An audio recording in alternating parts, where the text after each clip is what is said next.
I stood in the marble lobby of our corporate headquarters, watching my husband of 32 years sign documents with a woman I had never met. His hand covered hers on the pen. The receptionist who had worked for us for 15 years wouldn't meet my eyes. That was the moment I knew I had lost something I couldn't name yet. The woman wore a silk scarf I recognized from our last trip to Paris. My Paris scarf. My company. My husband. I had built a multi-million-dollar digital security firm that protected corporations from data breaches and cyber fraud, and somehow I had missed the breach happening in my own home. The papers on that desk weren't just business contracts, they were transfer documents, equity shares, my equity shares, the ones I had earned by working 80-hour weeks while he played golf and called it networking. My daughter hadn't returned my calls in 3 days. My granddaughter's birthday party was that weekend, and nobody had sent me the address. I stood there in my Chanel suit, with my reading glasses in my purse, because I had been too proud to wear them in the elevator, and I realized I couldn't read the room I had walked into. If this story has already touched your heart, subscribe now, leave a like, and tell me in the comments what city you're watching from. My name is Catherine Brennan, and I built Sentinel Digital Security from a spare bedroom in our first townhouse in 2006. Back then we had one baby girl, a mortgage that terrified us, and a husband who said he believed in me. Richard handled sales. I handled everything else: code architecture, client encryption protocols, threat assessment models. I taught myself to read network vulnerabilities the way other women read mystery novels. By 2015, we had offices in 4 states. By 2020, we had contracts with hospitals, banks, and 3 state governments. Richard's photo was on the website under Chief Business Development Officer. My photo was under Founder and CEO. We looked good together in those photos. Matching navy suits, silver hair that cost $400 every 6 weeks to maintain, confident smiles that said we had built something solid. Our daughter Emma married a financial analyst named Derek when she was 26. They gave us 2 granddaughters. Olivia is 11 now. Sophie just turned 6. Emma inherited Richard's charm and my work ethic, which should have made her unstoppable, but instead made her exhausted. She worked in hospital administration, and Derek worked in wealth management, and they lived in a neighborhood where the HOA fined you if your mailbox wasn't the right shade of gray. I used to pick the girls up from school on Thursdays. Olivia would tell me about her science projects. Sophie would show me drawings of horses with improbable anatomy. We would stop for ice cream, and I would let them climb on the leather seats in my Mercedes, and Richard would lecture me later about resale value, and I would laugh because I had already decided that car was theirs when they turned 16. Those Thursdays were the center of my week, the still point in a life that ran on conference calls and security audits and quarterly reports that kept 300 employees paid. The first crack appeared in March. Richard said he needed to work from home more often. Meetings were draining him. The commute was getting old. He was 61, and maybe it was time to think about stepping back, letting the younger team leads handle more of the client dinners and the travel. I said of course. I said we had earned some ease. I said I was proud of him for knowing his limits. What I didn't say was that I had noticed he was showering twice a day, that he was checking his phone during dinner with a smile I hadn't seen in years, that he had started going to a gym downtown instead of the one in our neighborhood, that his credit card statements showed charges at restaurants we had never been to together. I told myself I was being paranoid. We had built a life together. We had a daughter, grandchildren, a beach house in South Carolina, and a company that bore both our names on the letterhead. You don't throw that away for a cliché. You don't risk everything for the kind of midlife crisis that happens to other people, weaker people, people who didn't have what we had. But the truth is, I was already seeing the pattern. In my business, I had learned to spot the early warning signs of a breach, the small anomalies that good security teams notice before the damage spreads. Employee access at odd hours, unusual file transfers, changes in routine that look innocent until you map them over time. Richard's behavior was showing all the classic indicators. I was running threat assessments on my own marriage and pretending I wasn't. The phone call came on a Tuesday morning in late April. I was in my office reviewing penetration test results for a healthcare client when my personal cell buzzed. Unknown number. I almost didn't answer. The voice on the other end was female, young, and shaking. She said her name was Nicole. She said she was an artist. She said she had been seeing Richard for 7 months, and she was pregnant. The words came out in a rush, like she had practiced them, like she was reading from a script someone had written for her. She said Richard had promised to leave me. She said he had told her our marriage was over in everything but paperwork. She said he was just waiting for the right time. She said she was calling because she couldn't wait anymore. She said she loved him, and he loved her, and it was time everyone knew the truth. Then she said something that made my hands go cold. She said Richard had been helping her start an art gallery. She said he had invested money. She said it was his idea to use company funds because the business could write it off, and it would all work out once we finalized the divorce, and he got his share. I asked her how much money. She said $200,000. She said it was just the beginning. She said Richard had plans for them. She said they were going to travel. She said he had shown her photos of our beach house and said it would be hers someday. I hung up without saying another word. I sat at my desk, looking at the threat assessment report on my screen, and realized I had missed the biggest threat of all. The call from Nicole wasn't just a confession. It was a demand. It was a woman who believed she had won telling me I had lost. It was someone who thought $200,000 of my company's money and 32 years of my marriage could be rewritten with a phone call and a pregnancy test. But here's what Nicole didn't know. Here's what Richard had apparently forgotten after 3 decades of watching me build security systems. I don't panic when I find a breach. I document it. I trace it. I build an airtight case. Then I close the vulnerability and make sure it can never happen again. I opened a new encrypted folder on my personal laptop. I labeled it Audit April 2026. Then I started pulling bank records, corporate accounts, personal accounts, credit card statements going back 12 months. Richard had signing authority on our business development fund. It was a discretionary account he used for client entertainment, conference travel, and relationship building. The account had a $250,000 monthly limit and quarterly board review. Richard filed reports every quarter. I had signed off on them without reading them closely because I trusted him and because I had 12 other critical things happening at any given time. That trust was about to cost me everything. The records showed a pattern. Monthly transfers to something called Nouveau Art Collective LLC. 5,000 here, 10,000 there, 25,000 in February, 50,000 in March. The March transfer had happened 3 days after Emma had asked me if everything was okay between her father and me. I had said yes. I had said we were fine. I had lied to my daughter because I didn't want her to worry, and because I still believed I could fix whatever was breaking. The transfers were coded as marketing expenses and venue sponsorships. They looked legitimate on paper. Richard had always been good with appearances, but when I cross-referenced the LLC registration, the business address was a UPS store in a strip mall 40 minutes from our house. The registered agent was Nicole Christine Hartley, age 29, with a last known address in a luxury apartment complex that had just opened downtown. The rent on a 2-bedroom unit in that building ran $4,000 a month. I pulled property records. Nicole's lease had been co-signed by Richard Allen Brennan. My husband had literally signed paperwork making himself financially responsible for his mistress's housing. The level of stupid arrogance in that move would have been funny if it wasn't destroying my life. I called my attorney at 4 p.m. Janet Okoye had handled our estate planning and corporate filings for 10 years. She was a black woman in her 50s who wore perfect lipstick and didn't suffer fools. She answered on the second ring. I told her I needed to see her immediately. I told her it was personal.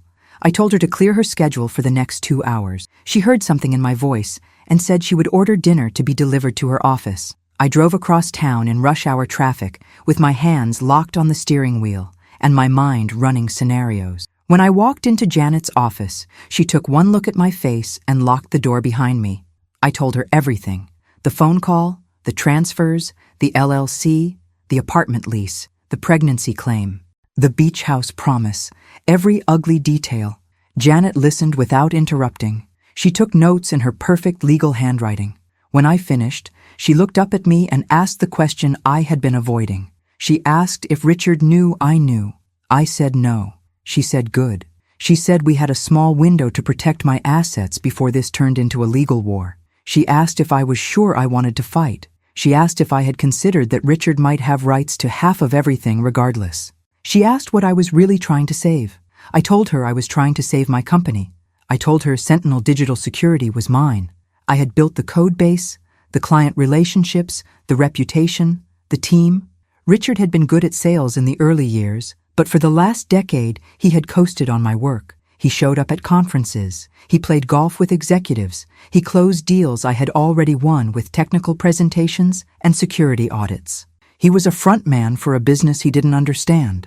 And now he was stealing from that business to fund a fantasy life with a woman who saw dollar signs instead of a man. I told Janet I would burn the company down before I let him hand pieces of it to Nicole like party favors. Janet nodded. She said that was the energy we needed. She said we were going to do this smart. She said the first step was securing evidence. The second step was protecting my ownership stake. The third step was making sure Richard's choices had consequences he couldn't charm his way out of. She asked if Emma knew. I said no. I said Emma hadn't returned my calls in 3 days, and I didn't know why. Janet's face changed. She said we needed to address that immediately. She said family access was often the first weapon in divorce warfare. She said if Richard was isolating me from Emma and the grandchildren, he was already playing chess while I was still processing the shock. I called Emma from Janet's office. She answered on the 4th ring. Her voice was cold in a way I had never heard before. I asked if everything was okay. I asked if the girls were excited about Sophie's birthday party on Saturday. There was a long silence. Then Emma said she thought it would be better if I didn't come to the party this year. She said Derek felt it would be less complicated. She said they were trying to keep things simple and drama-free for the girls. I asked what drama she was talking about. Emma's voice got quieter. She said Dad had told her some things. She said he had told her I was working too much. She said he had told her I was stressed and unpredictable. She said he had told her I had been making accusations about his spending. She said he was worried about me. She said he thought maybe I needed to talk to someone. She said she loved me, but she needed to think about her daughters and what was healthy for them right now. I sat in Janet's office with the phone pressed to my ear and realized Richard had gotten to Emma first. He had rewritten the narrative. He had made himself the concerned husband and me the unstable wife. He had weaponized my own daughter against me. I told Emma I loved her. I told her I would respect her boundaries. I told her to call me when she was ready to hear the truth. Then I hung up and cried in front of my attorney for the first time in 30 years. Janet handed me tissues and a bottle of water. She let me cry for exactly 3 minutes. Then she said we were done with tears. She said tears were for later, after we had won. She said right now we needed strategy. She pulled up a document on her computer and started typing. She said we were going to file a motion for forensic accounting review of all business accounts. She said we were going to freeze Richard's signing authority pending board review. She said we were going to require dual signatures on any corporate expenditure over $5,000. She said we were going to amend the company bylaws to clarify that ownership percentages were based on intellectual property contribution, not just sweat equity. She said Sentinel Digital Security's core architecture was copyrighted in my name. She said Richard was an employee with profit sharing, not a co-owner with equal equity. She said if we played this right, he would walk away with severance and nothing else. But she said there was a clock.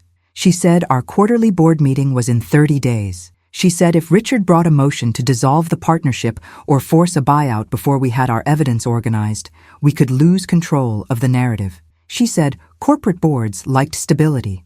She said they would sacrifice the founder to avoid a public scandal if they thought that was the path of least resistance. She said I needed to line up board votes. I needed allies. I needed people who would stand with me when Richard played the victim. I drove home at 9 that night. The house was dark. Richard's car was in the garage, but the kitchen lights were off. I found him in his office downstairs, door closed, voice low on a phone call. I stood outside the door and listened. He was talking to someone he called baby. He was saying it was almost over. He was saying he had talked to Emma. He was saying Catherine would be reasonable once she understood she couldn't win. He was saying the company was worth $30 million on paper, and he was entitled to half. He was saying they could live anywhere they wanted. He was saying the beach house alone would sell for $2 million. He was saying 6 months. He was saying by Christmas they would be somewhere warm. He was saying he loved her.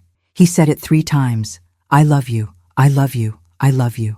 I walked back upstairs and stood in our bedroom, looking at the bed we had shared for 32 years. His nightstand had a prescription bottle I didn't recognize. His closet had new shirts I had never seen him wear. His side of the bathroom counter had cologne I had never smelled. The man who had been sleeping next to me was a stranger. The man who had watched me build a business was planning to rob me blind. The man who had stood beside me at Emma's wedding was turning our daughter against me.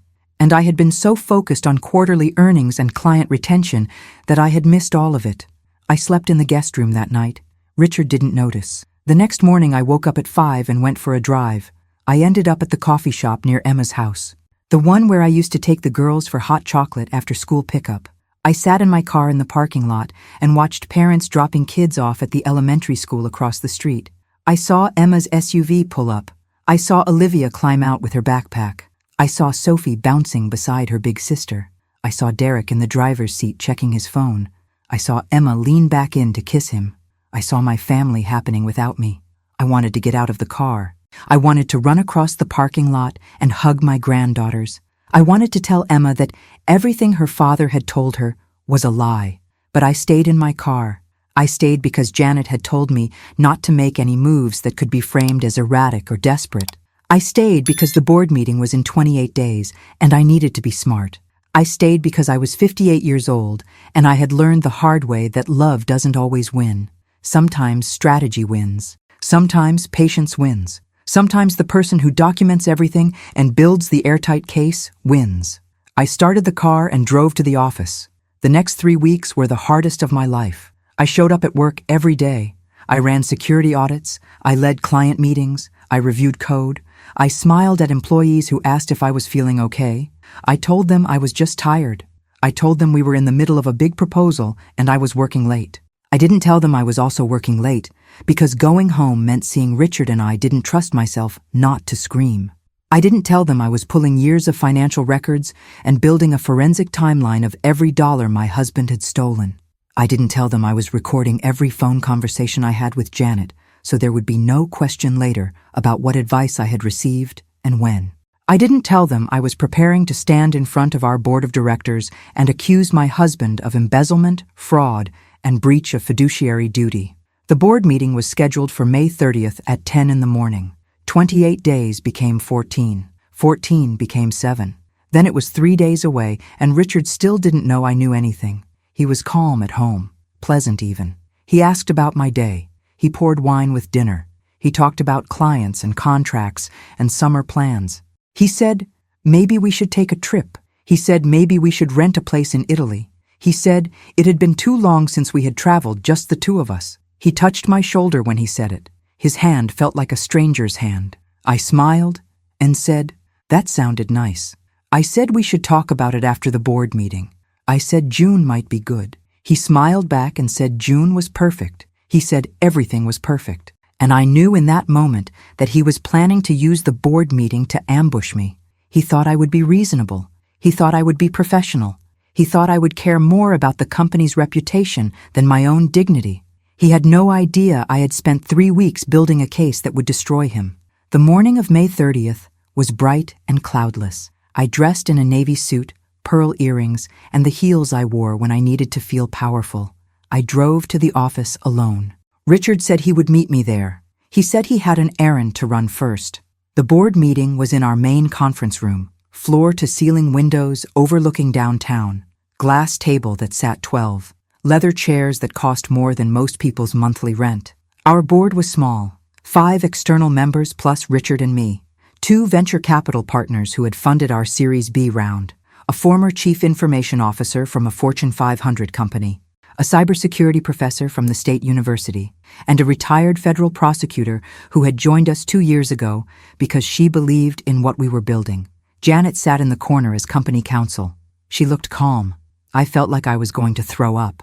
The external board members arrived first. Coffee and pastries on the sideboard. Small talk about traffic and weather.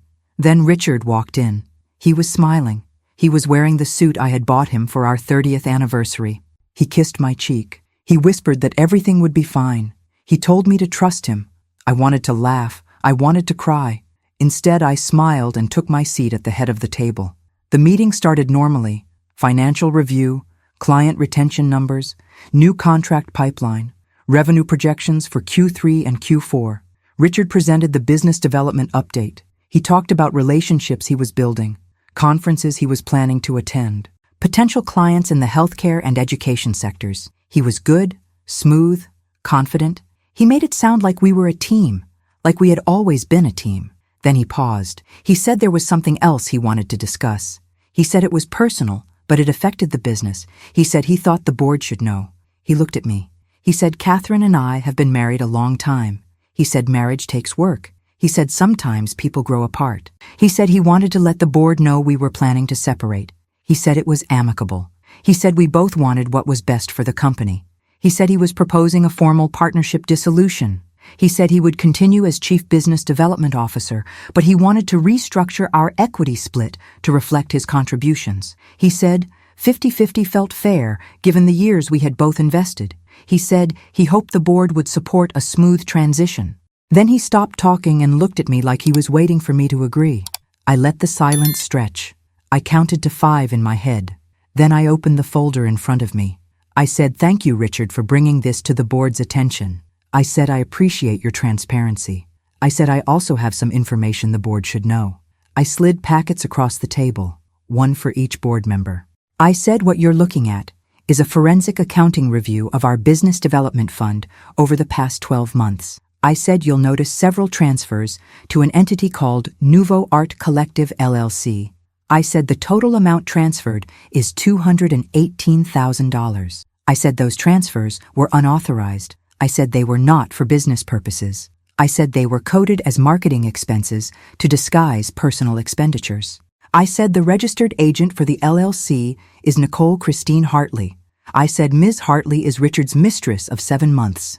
I said Richard has been using company funds to finance her lifestyle, including co-signing a lease on a luxury apartment where the monthly rent is $4,000. I said additionally, Richard has made verbal promises to Ms. Hartley regarding community property, including our beach house and future business assets. I said I have documented evidence of all of these claims. I said I also have a recorded voicemail from Ms. Hartley in which she references the company funds and Richard's promises. I said I'm happy to play that recording if the board would like to hear it.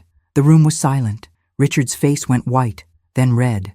He said I was lying. He said I was making this up because I was hurt. He said I was trying to humiliate him. He said yes, he had made mistakes in our marriage, but I was weaponizing them. He said the board shouldn't be involved in personal matters. He said this was between him and me. I said no, Richard. I said this became a board matter when you stole from the company. I said this became a board matter when you breached your fiduciary duty. I said this became a board matter when you used corporate funds for personal benefit and lied about it in your quarterly reports. I said the board has a legal obligation to review these allegations. I said if they don't, they could be held liable for negligence. Janet spoke up from the corner. She said that's correct. She said the board needed to review the evidence. She said they needed to vote on whether to suspend Richard's signing authority pending investigation. She said they needed to determine if this constituted grounds for termination. Richard stood up. He said this was insane. He said I was destroying the company. He said clients would lose faith. He said employees would panic. He said the board needed to think about the bigger picture. One of the venture capital partners cut him off. He said, Richard, you need to sit down. He said we need to review these documents. He said we'll take a short recess and reconvene in 30 minutes. The board members left the room with their packets. Richard and I sat alone. Janet stayed, but moved to a seat farther away, giving us space but keeping eyes on the situation. Richard looked at me and said, "You're going to regret this." He said, "Emma will never forgive you." He said, "You've already lost her." He said, "You're going to lose everything." I said, "I've already lost everything that mattered." I said, "What I'm doing now is making sure you don't profit from destroying it." He said, "Nicole loves me." He said, "She's carrying my child." He said, "I deserve a chance at happiness." I said, "Then go be happy." I said, "But you're not taking my company with you." I said, "You're not taking my money." I said, "You're not taking my house." I said, "You're not rewriting 32 years of my work into your midlife crisis redemption story." He stared at me. He said, "I don't even know you." I said, "That's the first honest thing you've said in 7 months." Then the board members came back into the room. The vote was unanimous. Richard's signing authority was suspended immediately. His access to corporate accounts was frozen, pending a full audit. His title was changed from Chief Business Development Officer to Suspended Employee. The board scheduled a follow-up meeting for 2 weeks out to review the full investigation findings and determine next steps, including possible termination. Janet would oversee the audit with an external forensic accountant. Richard would not be allowed on company premises without board approval. His company laptop, phone, and access credentials were to be surrendered immediately. Richard sat through the vote with his arms crossed. When it was over, he stood up without a word and walked out. I watched him go and felt nothing. No satisfaction, no anger, just a cold, empty space where 32 years of marriage used to be. The venture capital partner who had spoken up earlier stayed behind. He said, "Catherine, I'm sorry you're dealing with this." He said, "You built something remarkable here." He said, "The board supports you." He said, "If you need anything, let us know." I thanked him. I said, "I just need time to fix this." He nodded and left. Janet came over and sat beside me. She said, "You did good." She said that was the hardest part. I said it didn't feel like I did anything. It felt like I just watched something die. Janet said maybe, but she said what you're really doing is making sure something new can grow. I went home that afternoon and found Richard packing. He had suitcases open on the bed. He was throwing clothes in without folding them. I stood in the doorway and watched. He didn't look at me. I asked where he was going.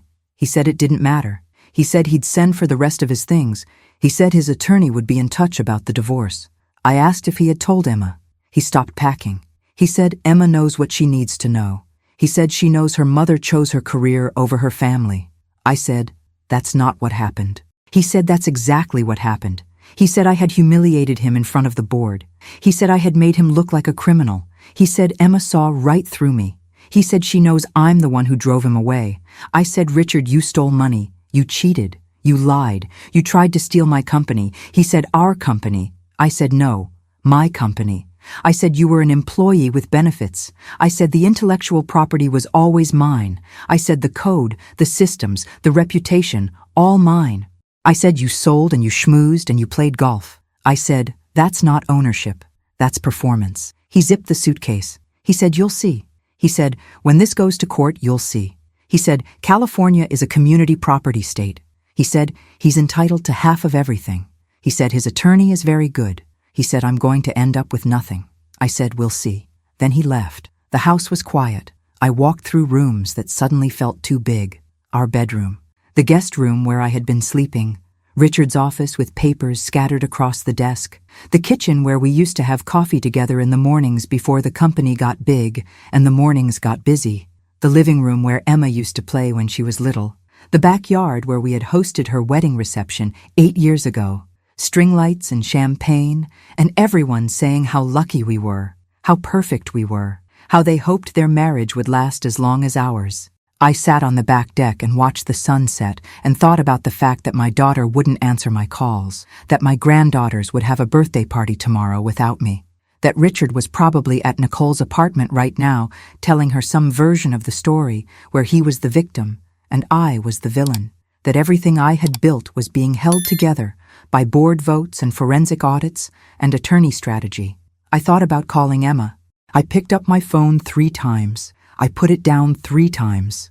I knew what she would say. I knew she would defend her father. I knew she would say I was being vindictive. I knew Derek would be in the background reinforcing every word because Derek had always thought Richard was the reasonable one, and I was the one who worked too much and missed too many family dinners. I slept badly that night. I woke up Saturday morning to a text from Emma. It said, "Please don't try to contact us today.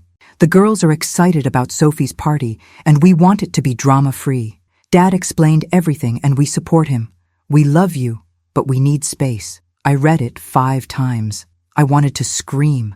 I wanted to drive to her house and bang on the door and force her to listen. But I didn't. I stayed home. I made coffee. I sat in my kitchen and thought about the fact that my 6-year-old granddaughter was blowing out birthday candles somewhere without me, and I wasn't allowed to be there. I thought about Sophie asking where Grammy was. I thought about Richard telling her some story about Grammy being busy with work. I thought about Olivia being old enough to sense something was wrong, but not old enough to understand. I thought about Emma trying to keep everything normal while her whole world was cracking apart.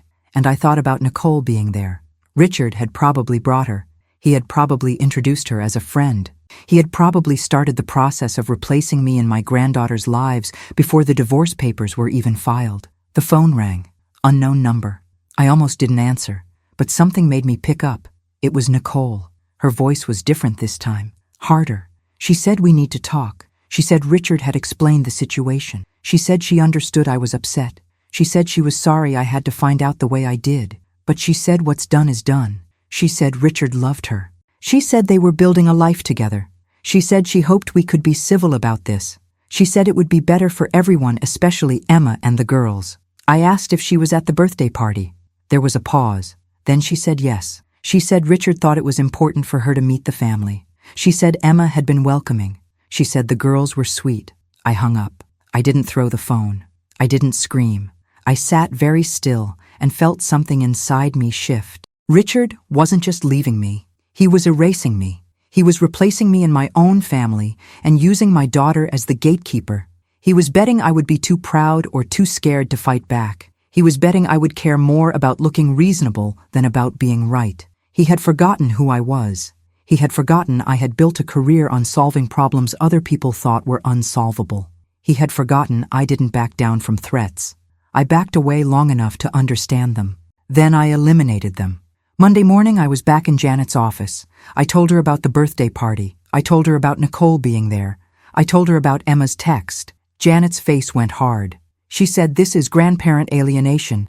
She said we need to address this in the divorce filing. She said California law protects grandparent visitation rights in cases where a pre-existing relationship has been established. She said I had years of documented involvement in my granddaughters' lives. She said school pickups, birthdays, holidays, overnight stays. She said Emma couldn't just cut me off because Richard told her to. She said we needed to file for formal visitation rights. I said that would make Emma hate me more. Janet said maybe, but she said the alternative was letting Richard control the narrative forever. She said, what would I tell Olivia and Sophie in 5 years when they asked why Grammy disappeared? Would I say I didn't want to cause drama? Would I say I chose to give up? Or would I say I fought for the right to love them even when it was hard? I said I'd fight. She said then, we fight. She started drafting motions. The next 2 weeks were a blur of legal paperwork and corporate meetings. The forensic audit confirmed everything I had documented. Richard had stolen $218,000 in company funds. He had falsified quarterly reports to hide it. He had created a shell LLC to receive the transfers. He had used company resources to conduct a personal relationship and finance a lifestyle for his mistress. The board voted to terminate him for cause. No severance, no profit-sharing buyout, no stock options. He was done. Janet filed divorce papers the same day. She included detailed accounting of the embezzled funds. She included the apartment lease with his signature. She included the voicemail from Nicole. She included testimony from Emma about Richard's claims that he was entitled to half of Sentinel Digital Security. She made it clear that I was seeking return of stolen property, full ownership of the company, and exclusive rights to the family home and beach house as separate property based on my premarital contributions and intellectual property ownership. She also filed a motion for grandparent visitation rights. She detailed years of Thursday pickups, birthday parties, school events, overnight stays, ice cream trips, and holiday traditions. She included photos. She included text messages between me and Emma from before March when everything was normal. She included testimony from Olivia's school about my involvement in classroom events. She made it impossible to pretend I hadn't been a central figure in my granddaughters' lives until Richard decided I wasn't. Emma's response came 3 days later through her own attorney. She said I was harassing the family. She said she had made a parenting decision to limit my access to her daughters. She said it was within her rights. She said I was using my money and my attorneys to bully her. She said I had hurt her father, and she wouldn't forgive me. She said she hoped I would respect her boundaries and stop trying to force a relationship. The words felt like knives, but Janet said we expected this. She said Richard had coached Emma. She said Derek had reinforced it. She said we were going to request mediation. She said we were going to ask a judge to interview Emma about why she made this decision. She said we were going to force Emma to say out loud in a courtroom with no coaching that she believed her mother deserved to lose her grandchildren because her marriage ended. Janet said most adult children can't sustain that position once they have to defend it under oath. She said the truth has a way of coming out when people can't hide behind texts and attorney letters. The mediation was scheduled for June 20th, 3 weeks away. In the meantime, I had a company to run, clients to keep confident, employees who needed to see that Sentinel Digital Security was stable despite the drama in the executive suite.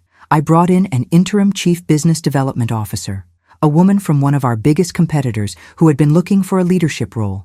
She was sharp, ethical, and had no connection to Richard. She started rebuilding relationships he had let slide. She started cleaning up contracts he had negotiated badly. She started proving that the business had never needed him as much as he claimed. Revenue projections for Q3 were up. Client retention was solid. Employee morale was recovering. The company was fine. Better than fine. We were thriving. And that truth was going to matter in divorce court when Richard tried to claim he was entitled to half of something he hadn't actually built. The week before mediation, I got a call from Olivia. My 11-year-old granddaughter had somehow gotten my number and called from her friend's phone during a sleepover. She was whispering. She said, "Grammy, I'm not supposed to call you." She said, "Mom said you're going through something and we need to give you space." She said, "But I miss you." She said, "Sophie misses you too." She said, "Sophie keeps asking when you're coming back." She said, "Mom gets upset when we ask." She said, "Dad said you chose work over us, but that doesn't make sense because you always picked us up on Thursdays." She said, "Did we do something wrong?" I told her, "No, baby, you didn't do anything wrong." I told her Grammy loves you so much. I told her grown-ups are dealing with grown-up problems, and none of it is her fault. I told her to be patient. I told her I was working on fixing things. She said, "Okay, Grammy." She said, "I have to go before they notice I'm on the phone." She said, "I love you." Then she hung up. I sat in my silent house and cried harder than I had cried since this whole nightmare started. My granddaughter thought she had done something wrong. My 6-year-old was asking when I was coming back like I had abandoned them. Richard and Emma were letting them believe that. They were letting those little girls carry guilt and confusion that belonged to the adults. And that was unforgivable. The mediation was in a conference room at the family court building downtown. Neutral territory. A mediator trained in family law. Emma and Derek on one side with their attorney. Me and Janet on the other. Richard wasn't there. His divorce case was separate. This was about grandparent visitation. The mediator was a woman in her 60s with kind eyes and a firm voice. She asked Emma to explain why she had cut off contact between me and the girls. Emma said she was protecting her daughters from instability. She said I had accused their grandfather of terrible things. She said I had embarrassed the family. She said she didn't trust me to be appropriate around the girls right now. The mediator asked what inappropriate meant. Emma said I might talk to them about the divorce. I might say bad things about their grandfather. I might use them to hurt Richard. The mediator asked if I had ever done any of those things before. Emma said no, but she said she couldn't risk it now. The mediator asked Derek if he agreed. Derek said yes. He said his priority was his daughter's stability. He said I was involved in a contentious divorce and a corporate scandal. He said it was better to maintain distance until things settled down. Janet spoke up. She said Catherine has been a consistent presence in Olivia and Sophie's lives for 11 and 6 years respectively. She said she has never been inappropriate with them. She said she has supported them emotionally and financially. She said she has attended school events, birthday parties, and holidays. She said she has provided overnight care and daily pickups. She said Emma had never expressed concern about Catherine's behavior until Richard's affair came to light. She said the timing suggests this isn't about protecting the children. This is about punishing Catherine for holding Richard accountable. Emma's face went red. She said that's not true. She said her father made mistakes, but he didn't deserve to lose his job. He didn't deserve to be humiliated. Janet said he stole over $200,000 from the company. Emma said that's between him and the company. Janet said he lied to the board. He falsified financial reports. He used corporate resources for personal benefit. Those are crimes, Emma. Your father committed fraud. Emma said, I don't believe that. She said Dad said it was a misunderstanding. She said he said Mom twisted the evidence to make him look bad. Janet slid a folder across the table. She said, here's the forensic audit. Here are the bank transfers. Here's the LLC registration with Nicole Hartley's name. Here's the apartment lease with your father's signature. Here's the voicemail from Nicole talking about the money. Emma stared at the papers and said nothing. The mediator asked Emma if she had seen any of this evidence before. Emma said no. She said her father told her the accusations were false. The mediator asked if she would like time to review the documents. Emma looked at Derek. Derek said, "We're not here to litigate Richard's employment issues. We're here to talk about what's best for our daughters." The mediator said, "With respect, the evidence is relevant. If Emma's decision to cut off Catherine was based on false information from Richard, that affects her credibility as a decision-maker." Derek said, "Emma is the mother. She has the right to decide who has access to her children." The mediator said, "That's true, but grandparent visitation rights exist for a reason. California recognizes that children benefit from relationships with extended family. If a parent cuts off that relationship without legitimate cause, the court can intervene." Emma said, "My cause is legitimate. I'm protecting my daughters." The mediator asked, "From what?" Emma said, "From drama, from conflict, from someone who put revenge over family." The mediator asked if Catherine had ever put revenge over family before this divorce. Emma said no. The mediator said so for 11 years, Catherine was a loving, involved grandmother. Then she discovered her husband was stealing money and having an affair. And when she took legal action to protect herself, you decided she was suddenly unfit to see her grandchildren. Does that sound reasonable? Emma started crying. She said, "I don't know what to believe anymore." She said, "My father said one thing. My mother did another thing." She said, "They're both my parents, and they're destroying each other." She said, "I don't want my girls in the middle of it." I spoke for the first time. I said, "Emma, I love you." I said, "I know this is hard." I said, "I know you want to believe your father. But baby, he lied to you. He lied to me. He lied to the board. He stole money from the company we built together and used it to fund a relationship with a woman half his age. I didn't twist anything. I documented the truth. And I'm not trying to hurt him. I'm trying to protect what I built and maintain my relationship with my granddaughters. Those are two separate things. You can be angry at me for divorcing your father. You can be angry at me for how I handled the business situation. But please don't use my granddaughters as weapons. They didn't do anything wrong, and neither did I." Emma looked at me and said, "You didn't fight for your marriage." I said there was nothing to fight for.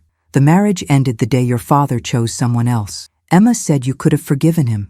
I said he didn't ask for forgiveness. He asked me to hand over half of my company and walk away quietly. I said I couldn't do that. Emma said, "So you chose the company over us." I said I chose dignity over humiliation. Those aren't the same thing. The mediator suggested we take a break. Emma and Derek left the room. Janet said that went better than I expected. She said Emma was starting to crack. She said the evidence was landing. I said she's hurting and I can't fix it. Janet said, "You're not supposed to fix it. You're supposed to set boundaries and let her grow up." She said Emma is 34 years old. She's old enough to handle uncomfortable truths. She's old enough to see her father isn't perfect. She's old enough to understand that protecting herself doesn't mean you abandoned her. I said, "I hope you're right." When Emma and Derek came back, Emma's face was blotchy from crying. The mediator asked if Emma wanted to continue. Emma nodded. The mediator said, "I'd like to propose a compromise. Catherine gets supervised visitation with Olivia and Sophie once a week for 3 months, supervised by a neutral third party. No discussion of the divorce or Richard, just normal grandmother activities. After 3 months, we reconvene and assess. If everything goes well, we expand to unsupervised visits. If there are problems, we address them." Emma said, "Who supervises?" The mediator said, "I can recommend a professional service." Emma looked at Derek. Derek said, "We need final approval over activities and locations." The mediator said that's reasonable. Janet said, "Catherine agrees." I said, "Thank you." The supervised visits started the following Thursday. A pleasant woman named Rosa met me at a park near Emma's house. Olivia and Sophie arrived with Derek. He didn't look at me. Rosa introduced herself to the girls and explained she was there to help everyone have fun. Sophie ran to me immediately. She hugged my legs and said, "Grammy, I missed you so much." Olivia was more reserved. She hung back for a moment. Then she said, "Hi, Grammy." I said, "Hi, baby." I said, "I missed you." I said, "Let's go swing." We spent an hour at the park. I pushed Sophie on the swings. I helped Olivia across the monkey bars. We got ice cream from the truck. We sat on a bench and talked about school and summer camp and what they wanted to be when they grew up. Sophie wanted to be a veterinarian. Olivia wanted to design video games. I told them both they could be anything they worked hard enough to become. I told them Grammy believed in them. Rosa watched from a distance. She took notes. At the end of the hour, Derek came back to pick them up. Sophie hugged me goodbye and said, "Can we do this again next week?" I said, "Yes, baby, we can." Olivia hugged me too. She whispered, "Grammy, are you and Papa getting divorced?" I said, "Yes, sweetie, we are." She said, "Is it because of us?" I said, "No, baby, it has nothing to do with you. It's a grown-up problem between Papa and me." She said, "Okay." Then she got in the car. I went home and called Janet. I told her about the visit. I told her it was perfect, except for the part where my granddaughter thought the divorce was her fault. Janet said, "We're going to fix that." She said, "We're going to make sure Emma understands the damage she's doing by keeping you away." She said supervised visits were a start, but we were going to push for more. The next week's visit went just as well, and the week after that. By the fourth week, Rosa told the mediator she saw no concerning behavior. She said I was appropriate, loving, and focused entirely on the girls. She said there was no reason to continue supervision. The mediator agreed. Emma objected. She said it was too soon.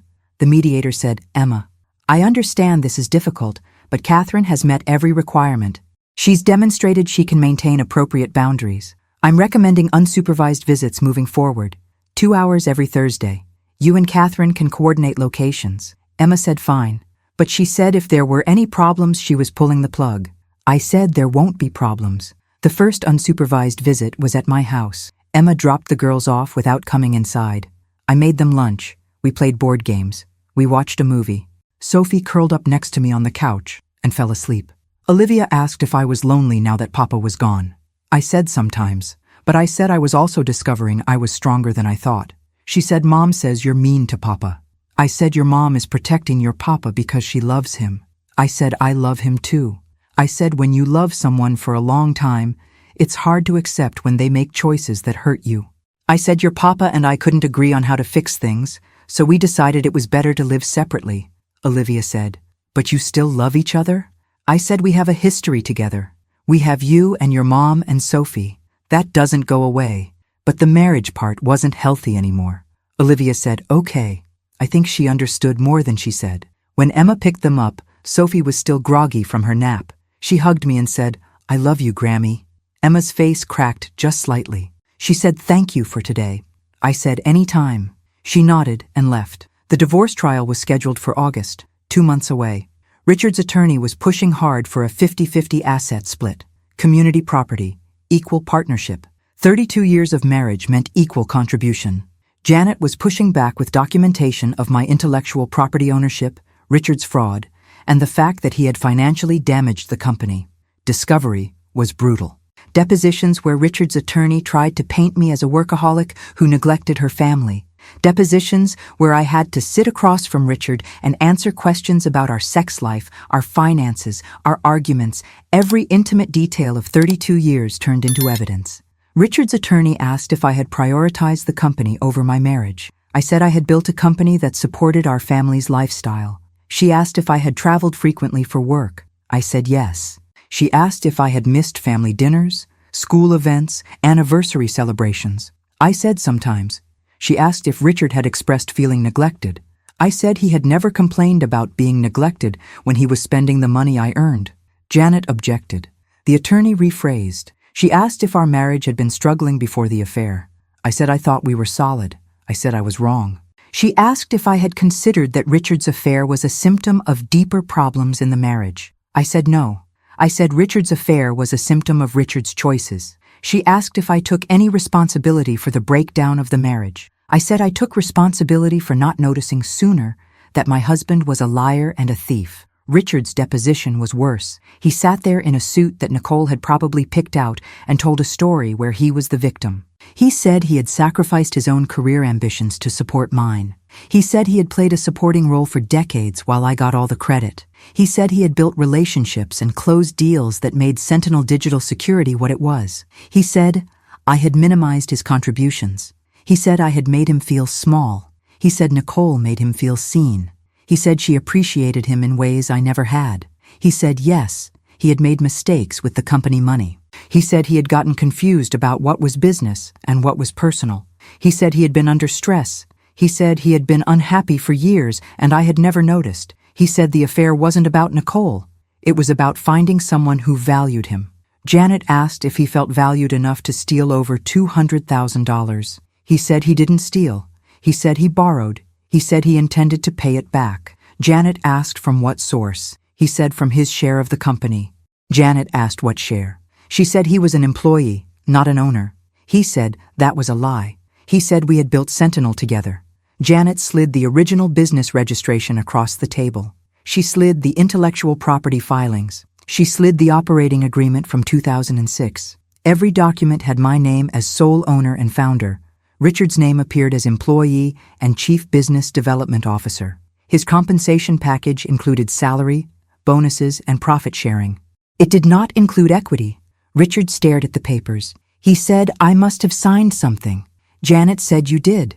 You signed an employment contract. Would you like to review it? Richard's attorney called for a break. When depositions were over, Janet said we were in good shape. She said Richard's team was scrambling. She said they had assumed community property law would override everything. But she said California recognizes separate property when there's clear documentation. She said the company was mine. She said the intellectual property was mine. She said Richard's profit sharing over the years had been generous compensation for his work, but she said he had no ownership claim. She said the house was more complicated. We had purchased it during the marriage. It would normally be community property. But she said I had used inheritance money from my parents for the down payment. She said I had documentation proving that. She said we could argue the house was partially separate property. She said the beach house was fully community property. We had bought it in 2018 with company profits. She said I should expect to either buy out Richard's half or sell it and split the proceeds. I said sell it. I said I didn't want anything we had shared. I wanted a clean break. Janet said that's the right energy. She said we were fighting for what I had built with my own hands. Everything else could burn. July came hot and tense. I worked. I saw my granddaughters every Thursday. Olivia started asking more questions. She asked why Papa didn't live with me anymore. She asked if he was happy. She asked if I was happy. I told her Papa was figuring out his life. I told her I was figuring out mine. I told her sometimes adults need to be apart to remember who they are. She said that's sad. I said sometimes sad things lead to better things. She looked at me like she wasn't sure she believed me, but she wanted to. Sophie just wanted to play. She wanted to bake cookies. She wanted to paint my toenails purple.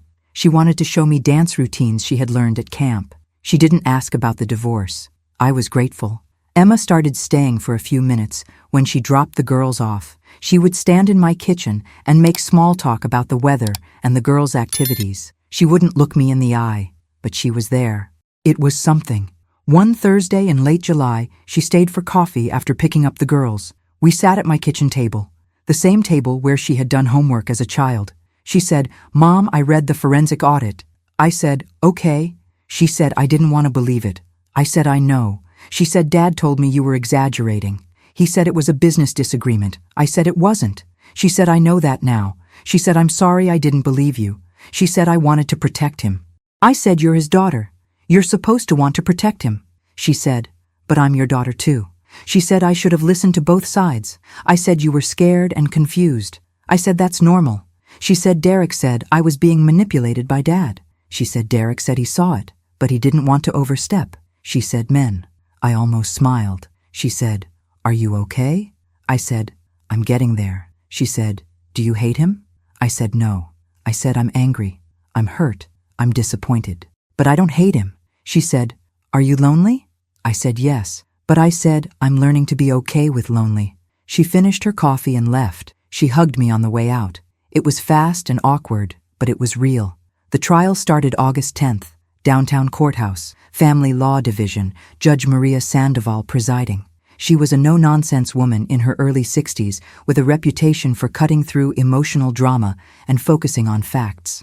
Richard's attorney presented first. She argued that California community property law entitled Richard to half of all assets acquired during the marriage. She argued that Sentinel Digital Security had grown from a small home business to a multi-million-dollar company during the marriage. She argued that Richard's contributions as Chief Business Development Officer had been essential to that growth.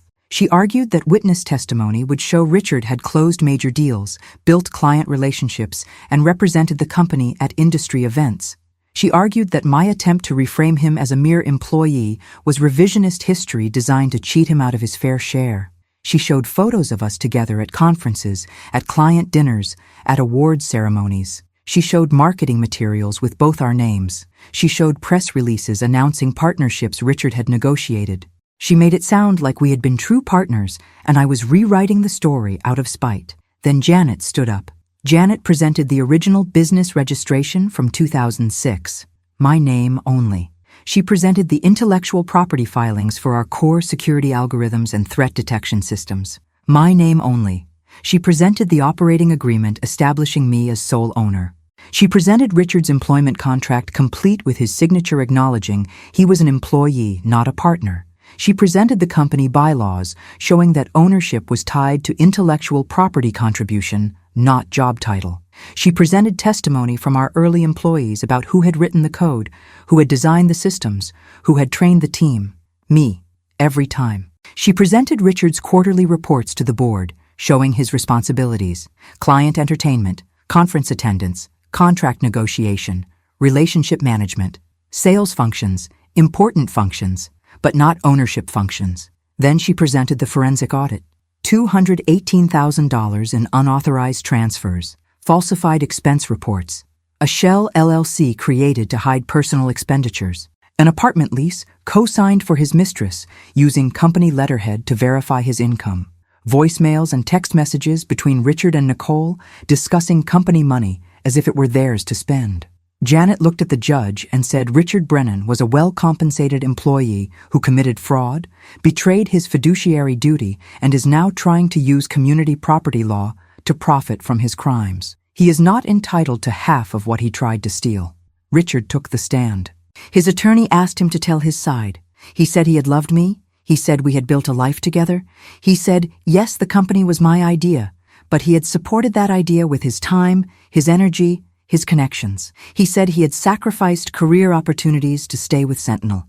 He said he could have gone elsewhere and made more money. He said he stayed because it was our company, our dream. He said over the years I had taken more and more control. He said I had made decisions without consulting him. He said I had cut him out of strategic planning. He said I had reduced him to a salesman. He said it hurt. He said it made him feel irrelevant. He said when he met Nicole, she reminded him he had value. She said she saw his potential. He said he made mistakes. He said the money transfers were wrong.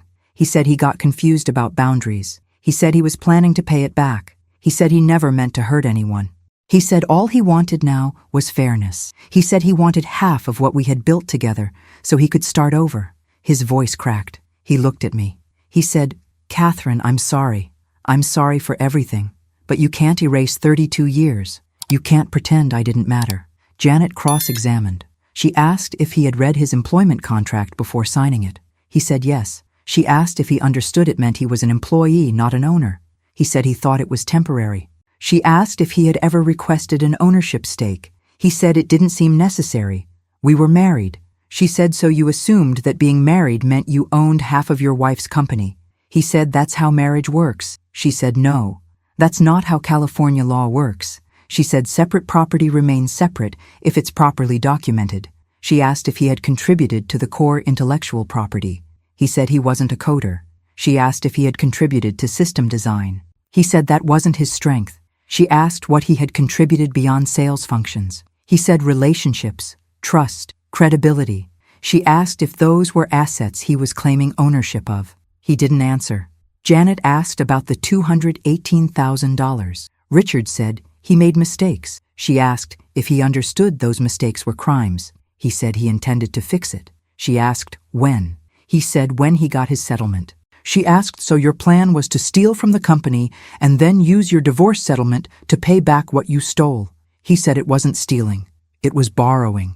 She asked if he had asked permission to borrow company funds for personal use. He said no. She asked if he had disclosed the transfers to the board. He said no. She asked if he had falsified expense reports to hide the transfers. He said he coded them as marketing. She said that's falsification. He said it was categorization.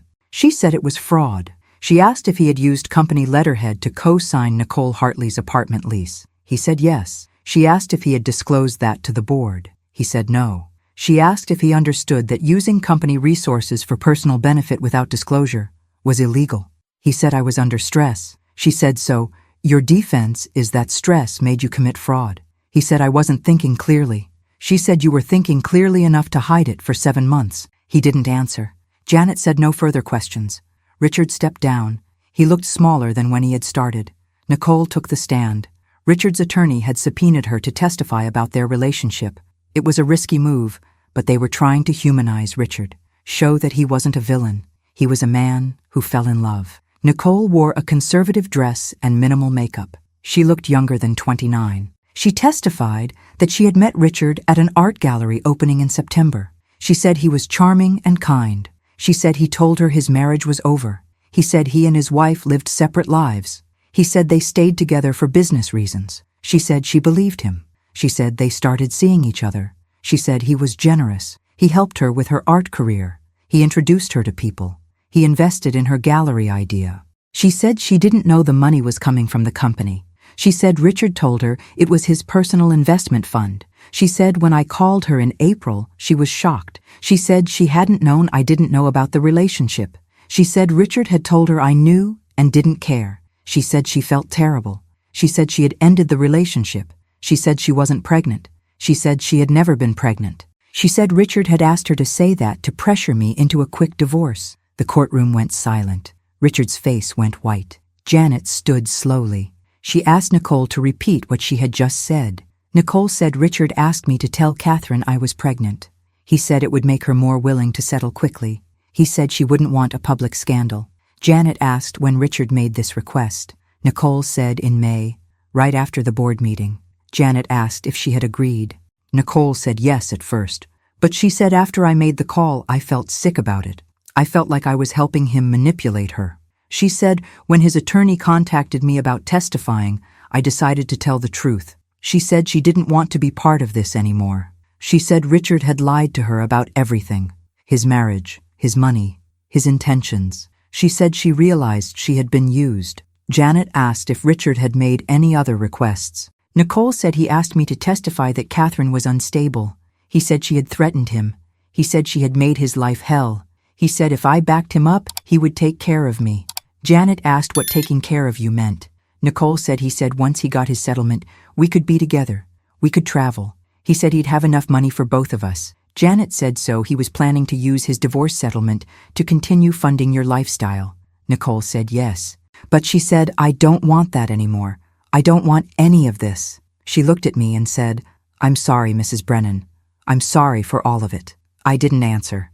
Janet said no further questions. Richard's attorney tried damage control. She asked Nicole if she had been coached by my legal team.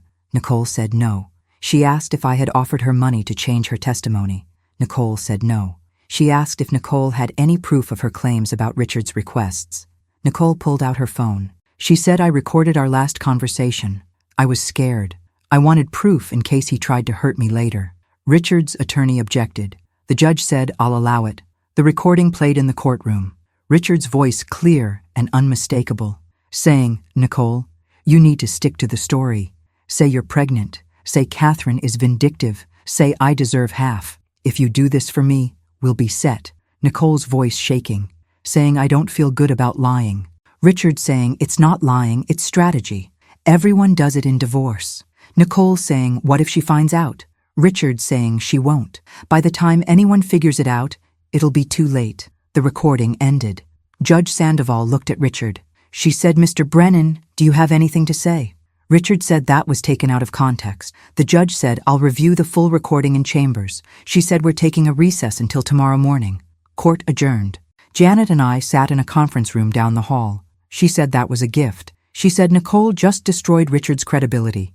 She said conspiracy to commit fraud on the court is serious. She said the judge could sanction him. She said his attorney is probably advising him to settle right now. I said, what do we do? She said we wait. We let them panic. We let Richard realize he's lost. Within 2 hours, Richard's attorney called. She said her client was willing to negotiate. She said he would accept a settlement of $1 million and waive all claims to the company. Janet said no. She said, your client committed fraud. He falsified documents. He stole company money. He attempted to manipulate court testimony. He gets nothing. The attorney said he's entitled to something after 32 years. Janet said he's entitled to what his employment contract specifies. Final paycheck, accrued vacation, nothing else. The attorney said we'll take our chances with the judge. Janet said good luck with that. She hung up. She looked at me and said they'll call back. They did. 2 hours later. Richard was willing to walk away with $250,000 and no claim to any property. Janet said we'll pay him $100,000 to cover final severance and legal fees. He signs a release waiving all future claims. He admits no wrongdoing but agrees to leave Sentinel Digital Security permanently. Take it, or the judge rules tomorrow, and he gets nothing. The attorney said she'd call back. She did. 30 minutes later, Richard agreed. The settlement was finalized the next morning. Richard signed the papers without looking at me. His attorney looked exhausted. Janet looked triumphant. Judge Sandoval reviewed the terms and approved them. She added a formal note to the record about Richard's attempt to suborn perjury. She said she was referring the matter to the state bar for review of his attorney's conduct. She said she was also noting the fraud issues for potential criminal review, though she acknowledged that was outside her jurisdiction. Richard left the courtroom alone. I watched him go and felt nothing. Not victory, not satisfaction, just tired relief that it was over. Emma was waiting in the hallway. She had come for the final day. She saw her father walk past. He didn't stop. He didn't look at her. She watched him disappear into the elevator. Then she came to me. She said, "Mom, I'm so sorry." She said, "I should have believed you from the start. I said you were protecting your father. That's not wrong." She said, "But I abandoned you. I said you were scared." She said, "I'm still scared." But she said, "I know who you are now. I know what you did." She said, "You saved your company. You protected your legacy. You fought for your grandchildren." She said, "I'm proud of you." She hugged me in the courthouse hallway, and we both cried. The weeks after the trial were quiet. I settled into a new rhythm. Work during the day, dinner alone most nights, Thursdays with my granddaughters expanding to Sundays too. Emma and I had coffee every few weeks. We didn't talk about Richard. She said he had moved to Arizona. She said he was living with a friend. She said he called the girls sometimes, but the conversations were awkward. Olivia had asked why Papa lied. Emma had told her the truth in kid terms. She said Papa made bad choices. She said sometimes adults do things that hurt people even when they don't mean to. She said Grammy didn't do anything wrong. She said Grammy protected herself, and that's okay. Sophie didn't ask many questions. She just wanted to know if she could still have sleepovers at Grammy's house. I said, "Yes, baby. Always yes." Derek apologized to me one Sunday when he dropped the girls off. He said he had believed Richard's story at first. He said he thought I was being vindictive. He said he was wrong. He said he should have trusted Emma's instincts. She had doubted Richard early, but Derek had talked her out of it. He said he was sorry. I said thank you. I said I appreciate you saying that. He said the girls love you. He said we're glad they have you. September brought cooler air and new clients. Sentinel Digital Security landed a major contract with a regional healthcare network. The interim chief business development officer I had brought in was thriving. She asked if the position could become permanent. I said yes. She asked if there was room for her to grow into a partnership role long term. I said maybe. I said, "Let's see how the next year goes." She said, "Fair enough." I liked her. She reminded me of myself 20 years ago. Hungry, smart, willing to work for what she wanted. She didn't expect anything to be handed to her. October was Olivia's 12th birthday. Emma asked if I wanted to help plan the party. I said absolutely. We planned it together. A small gathering at Emma's house, Olivia's friends from school, pizza and cake and a movie in the backyard. Olivia asked if Papa was coming. Emma said she had invited him. She said he would try. He didn't come. Olivia tried to pretend she didn't care, but I saw her checking her phone. I saw her face when it got dark and he still wasn't there. I pulled her aside and said, "Baby, I'm sorry." She said, "It's okay." I said, "It's not okay." I said, "You deserve to have him here." She said, "Grammy, do you think he still loves me?" I said, "Yes." I said, "I think he's ashamed and confused, and he doesn't know how to face you after everything that happened." I said, "That's not your fault." She said, "Okay." She went back to her friends, but I saw the hurt. November was Thanksgiving. Emma invited me for dinner. She said it would be just us, her, Derek, the girls, and me. A small family holiday. I brought sweet potato casserole and wine. We ate around their dining room table. We said what we were grateful for. Sophie said ice cream. Olivia said her friends. Derek said his family. Emma said her mom. She looked at me when she said it. I said I'm grateful for second chances. After dinner, Emma and I cleaned up while Derek took the girls to walk the dog. Emma said, "Mom, I need to tell you something." I said, "Okay." She said, "Derek and I have been talking. She said we want to make sure you're in the girls' lives permanently. She said we're updating our will. She said if anything happens to us, we want you to be their guardian, not Dad." I stopped washing dishes. I said, "Emma, are you sure?" She said, "Yes." She said, "You're the stable one. You're the one who showed up. You're the one who fought when it would have been easier to walk away." She said, "That's who I want raising my daughters if I can't." I said, "I'm honored." She said, "Good." She said, "I'll have the attorney send the paperwork." I hugged her at the sink with soap on my hands. December came cold and clear. I spent Christmas Eve with Emma, Derek, and the girls. We opened presents in their living room. Sophie got art supplies. Olivia got a laptop. They both gave me drawings they had made. Sophie's was a picture of us baking cookies. Olivia's was more abstract, shapes and colors that she said represented strength. She said, "Grammy, you're the strongest person I know." I said, "Thank you, baby." Christmas morning, I woke up alone in my house. I made coffee. I sat in the living room looking at the tree I had put up, even though no one would see it but me. My phone buzzed. A text from Richard. It said, "Merry Christmas, Catherine. I hope you're well. I'm sorry for everything." I stared at it for a long time. I typed back, "Merry Christmas, Richard. I hope you find peace." Then I deleted his number. I didn't need to carry him anymore. I spent the afternoon reading a novel Emma had given me, a story about a woman who rebuilt her life after loss. It felt on the nose, but I appreciated the thought. January brought a new year, 2027. I turned 59. Emma threw me a small birthday dinner, just family. The girls made me a cake that leaned slightly to one side but tasted perfect. Sophie asked if I was sad to be old. I said, 59 isn't old, baby." She said, "Papa said you were getting old." Emma's face went tight. She said, "Sophie, that's not a kind thing to say." Sophie said, "But Papa said it." Emma said, "Well, Papa says things that aren't true sometimes." Olivia said, "Grammy isn't old." She said, "Grammy runs a whole company." She said, "That's not something old people do." I laughed. I said, "Thank you for the defense counselor." Olivia grinned. After the girls went to bed, Emma apologized. She said Richard had called the girls last week. She said he had made some comments about me. She said she had told him if he couldn't be respectful, he shouldn't call. I said it's okay. I said he's working through his feelings. She said he's being petty. I said probably, but I said it doesn't touch me anymore. She said good. She said you seem lighter. I said I am. I said I lost a lot in the last year, but I said I also found out who I am without him. She said, "Who are you?" I said I'm someone who doesn't need anyone's permission to take up space. February was quiet. Work was steady. Life was steady. I started taking a yoga class on Saturday mornings. I started having dinner with Janet once a month. She became more than my attorney. She became my friend. We talked about work and life and what it meant to rebuild after devastation. She said I had handled the divorce better than most of her clients. She said most people crumbled. I said I almost did. She said, "But you didn't." She said you got up every morning and you fought. She said that's what mattered. I asked her if she thought I was too hard on Richard. She said no. She said I thought I was exactly as hard as the situation required. She said mercy is for people who ask for it. Richard never did. March brought the first warm days. I took the girls to the beach, not the beach house. We had sold that in January, split the proceeds as the settlement required. Richard got his share and I got mine. I put my half in a trust for Olivia and Sophie's education. We went to a public beach an hour from home. We built sandcastles. We collected shells. We ate sandwiches that got gritty with sand. Sophie said, "Grammy, are you lonely?" I said sometimes. She said, "Do you want a new husband?" I said, "Maybe someday."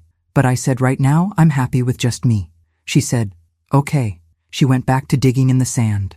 Olivia asked me later while Sophie was playing in the water. She said, "Grammy, do you think Papa is sorry?" I said, "I think he's sorry things turned out the way they did." She said, "That's not the same as being sorry for what he did." I said, "No, it's not." She said, "That's what I thought." She said he called last week. He said he misses us. He said maybe we could visit him in Arizona this summer. She said, "Do you think we should go?" I said, "That's between you and your mom." She said, "What would you do?" I said, "I would think about what I needed." I said if you need to see him to have closure or to maintain a relationship, then you should go. But I said, if you're going because you feel guilty or because you think you owe him something, then you should think harder. She said, I don't know what I need. I said, that's okay. You're 12. You don't have to have it figured out.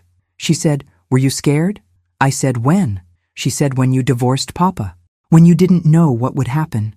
I said, yes. I said, I was terrified. She said, but you did it anyway. I said, yes. She said, I want to be like that. I said, you already are. By April, the rhythm of my new life felt normal.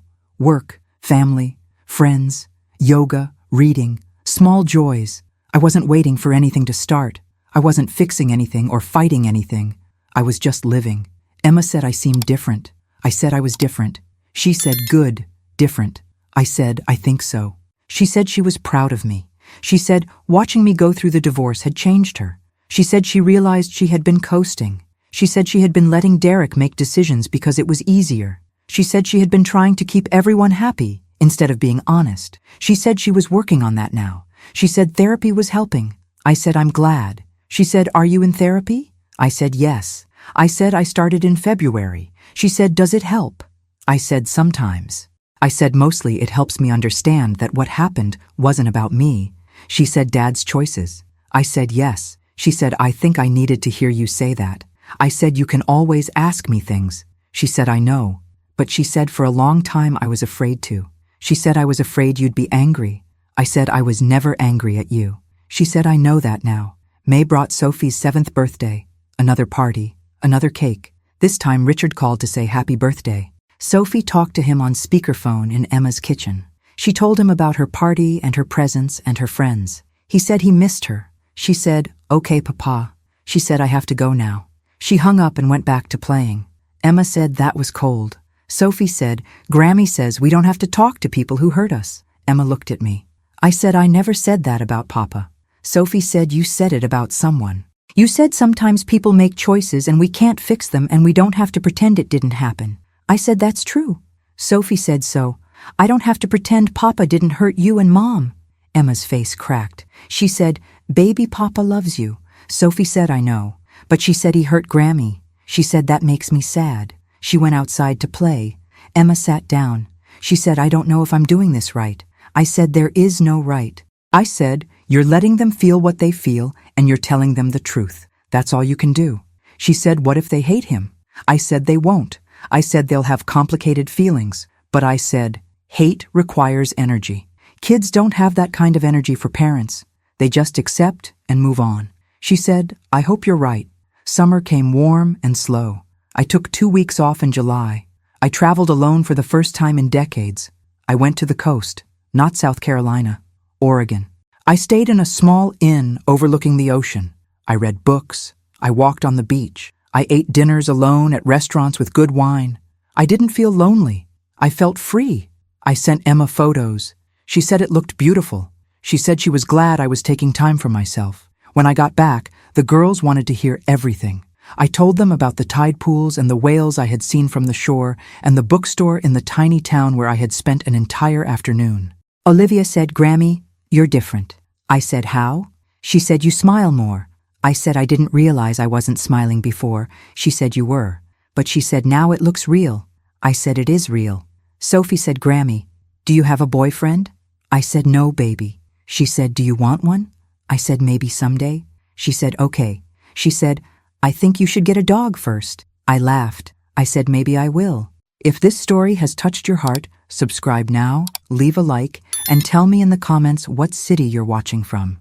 That helps us keep sharing stories of strong women, families, and the unexpected turns of life.